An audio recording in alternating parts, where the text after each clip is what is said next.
So I thought I would make a video, or I said I would make a video about my hospital experience, just basically the surgery day experience. Um, just going to run you through the day, and hopefully this will not be a very long video. So I had to arrive at the hospital at 6:30 a.m. My surgery was scheduled for 9:30 a.m. I still have no idea why I had to be there 3 hours early, but I did.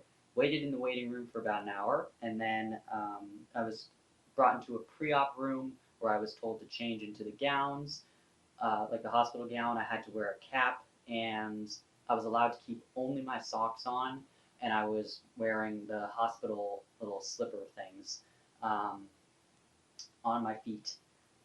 Um, and then my mom and I were waiting in that room for probably 25 minutes or so, and then a nurse came in and checked my vitals, and um, another lady came in with her, and that lady spent most of the time talking to my mom because I was getting my vitals and everything checked by the other lady. So the other woman was sitting at the computer, just checking all of the things, all of like my aesthetic questionnaire thing that I filled out about my previous experience with anesthetic, um, health, medical history, and everything like that, making sure that everything they had in their system was correct.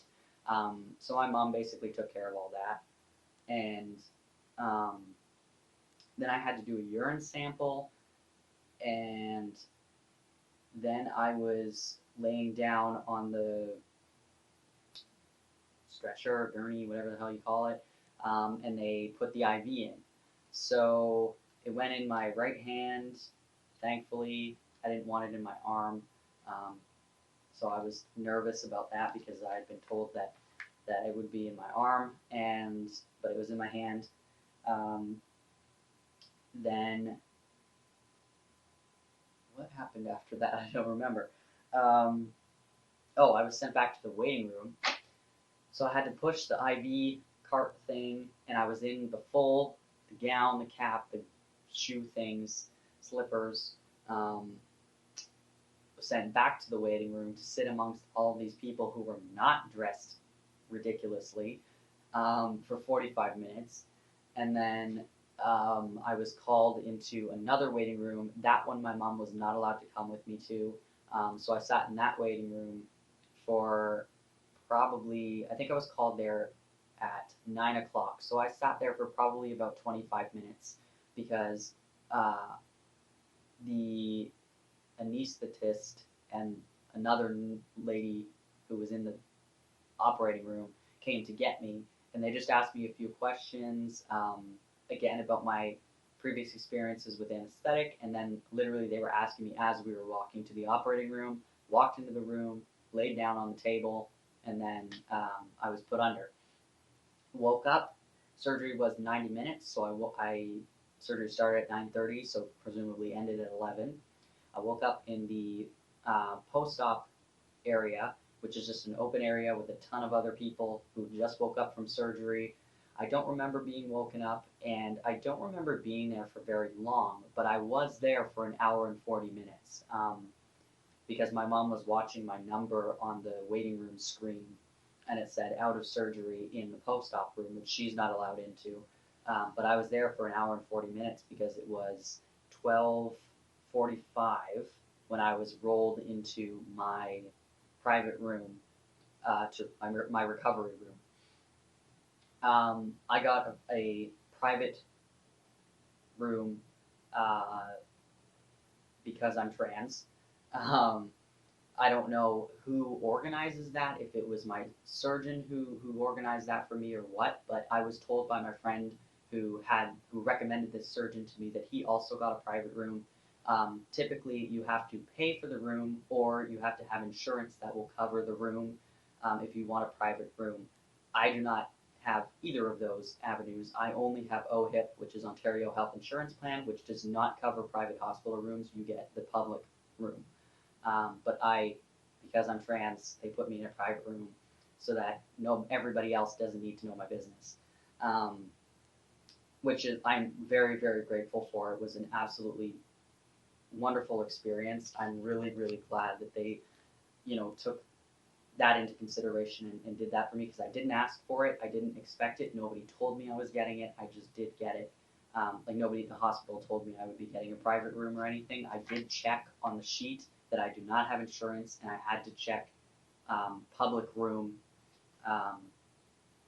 just because I don't have insurance that would cover a private room. Um, so anyway, they wheeled me into the room, and about 10, 15 minutes later, my mom came in, and basically I was in that room from 12:45 until 5 p.m. So I laid there around for a while. I had ginger ale. They did give me ginger ale in the post-op area um, as well, and then they brought it.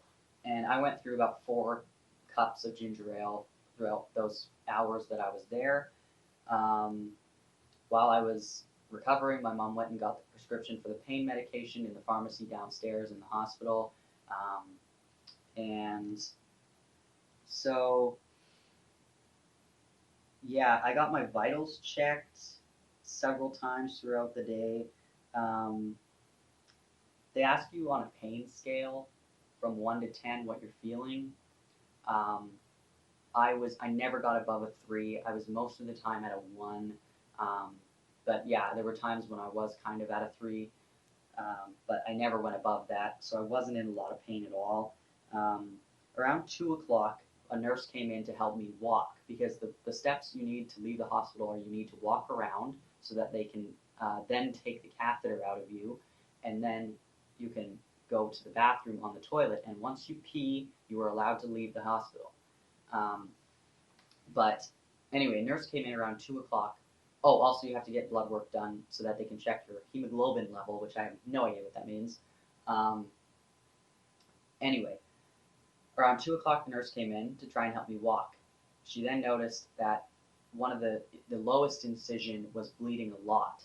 And she said that they did notice that while I was, like after I woke up from surgery as well. She said we have to change the bandages. So she had to rip the bandages off, ripping most of my stomach hair and a lot of pubic hair off. Um, she's like, you are a hairy beast. Holy jeez. She was like, I was not expecting that much hair. Um, and she's like, well, you get into free wax. So, yeah, so she had to rip those off, and my mom had to help. And then the two of them both tried to, or didn't try. They had to put more bandages on. I took a few hands, so both of them were doing that. Thankfully, my mom is not squeamish, and so they did that. And then when she went to roll me over to try and, I don't actually know what she was doing, but I had to roll over onto my side, and my mom was on the other side of me, and she went, "Oh no, that's a lot of blood." So basically, I'm naked under the hospital gown, but they kind of just stick a pad like against your body so that because you are bleeding after surgery, as if it was a menstrual cycle, and but clearly it was leaking down because all over the hospital bed. My mom said the puddle of blood was like this big underneath me. Um, and so the nurse had to change the sheets. So she rolled me over, and when she did it, she kind of rolled me too far. And she's like, "Oh, you're a dinky little fellow." My mom said that she's probably used to she wasn't expecting me to not weigh that much. So when she rolled me over, she was expecting me to be heavier than I am, and I went too far because I don't weigh a lot at all. Um, and so anyway, she had to change my sheets, and then she decided that I wasn't going to walk right now. She said, "Okay, we're going to let you rest for a bit more." The lady came in to check my blood, or to take my blood at 3 p.m. So she said, "I'll come back after that." So basically around 3, no, what time would that have been? Sorry, I have it written down here. Yeah, it was probably close to 4 that I called the nurse. There were about 5 or 6 nurses helping me coming in and out of my room. So it was a different nurse that showed up. I called and I said that the catheter, I felt like I really had to pee. And the catheter, the point of it is that it empties your bladder for you into a bag. And I did have some urine in the bag already, so I knew that it was previously working, but I felt like I really had to pee and that I was holding it. So I called the nurse, and the nurse came in, and she said, well, it's still in there properly, but she kind of pushed it and fiddled it a bit, and then all of a sudden it was just like the tube, the pee was just going through, and it was a lot, and I filled the bag. Um, and then she left, and about a minute and a half later, I had to call a nurse again because again, I felt like I had to go to the bathroom, and I really wanted to just sit on the toilet. So, but to be able to do that, the catheter had to come out, and to do that, I had to walk first. So I called the nurse. I said, I really want to walk right now. I have to sit down on the toilet, and so the nurse that came took me around. I had to go out in the hallway, around, and back in. That went fine, and then she went away, and a different nurse came in to pull the catheter out. That was the worst part of the day. Was the catheter coming out. It really wasn't that bad. It's literally a second. They just have to pull it, but I did not like that feeling at all. I do not have things anywhere near that area. I don't have things anywhere near inside of me, and that was just a gross feeling being pulled out. Um, so that was not fun. And then about 45 minutes after that, I kept drinking more and more ginger ale because I knew I had to sit on the toilet and pee before I was allowed to leave. So I kept drinking more and more. And then about 45 minutes after the catheter came out, I was able to go to the bathroom. I had to call a nurse. And so, because I had a private room, I had my own bathroom, or had my own toilet. So I called the nurse. She helped me up. And then I went and sat on the toilet myself. My mom and the nurse were both right there in case I needed help. Um, they both were going to help me wipe if I needed it. Thankfully, I didn't. I just needed help getting the toilet paper. I still had the IV in as well. I did manage to wipe myself, but I almost needed some help, and thankfully I didn't. Um, and then the other nurse came in again, and she went, "Whoa, that was a lot of pee." So I had passed the test, and so she said, okay, you just go lay back down for a little bit until we get everything settled for you to be released. And so my mom texted my dad. The nurse came in and said, okay, you can put your clothes back on. She gave me my clothes and left. And then my mom helped me get dressed. And then that was it. They put me in a wheelchair, and my mom wheeled me down, and I got into my car and went home. And it was just after 5 o'clock. So I arrived at 6:30 a.m. and left around 5. They also gave me this underwear. She put it on me after she changed my bandages. She put this underwear on me. It just looks like this, and it's made out of, what does it say it's made out of? Polyester and elastane. And she put this on me, and then she left, and I just turned to my mom. I was like, oh, these are really comfy. And she just started laughing. And these were so nice because I wore them. They're super stretchy, and they're not tight like at all. But they stay on perfectly. So they're really thin and light material. They were perfect. I wore them for more than a day after I got home because they were not bothering the incisions at all. They were absolutely perfect. So that was nice to have those. Um, yeah, I think that's pretty much it. Um, Also, I had an oily face after surgery, and it was really irritating me. So I kept getting my mom to pass me Kleenex to try and wipe all the oil off. Um, but yeah, anyway, I think that is it. That was pretty much my whole day. Um, yeah. If I know there are people that watch my videos that live in my area, if you want to know the surgeon's name, just message me privately, and I'll let you know. Yeah, the waiting list, 10 months. I was, well, 8 months on the waiting list, and then 2 months from my initial appointment to my surgery date.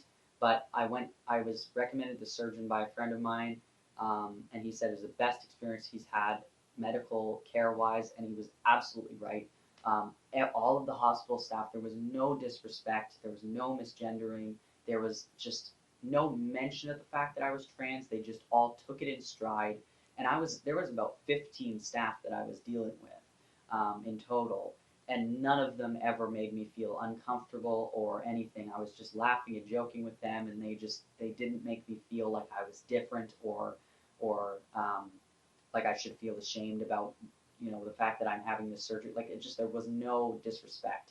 Um, and that was fantastic. And the private room was above and beyond, and I was so thankful for it because they do have to ask you questions, and they do. It would be painfully obvious if I was amongst tons of other people that my body is different, and it was just nice to not have to worry about other people's opinions and listening in and whatever, and just be able to sit there with my mom, um, and just have a private recovery time. I had a like I it was wonderful, as wonderful as surgery can be. Um, yeah, it was a great experience. I'm so glad I waited and went with this surgeon. Um, yeah. So anyway, thank you for watching. If you have any questions, comments, video topics, anything like that, let me know. Subscribe if you haven't already, and thanks for watching. See ya.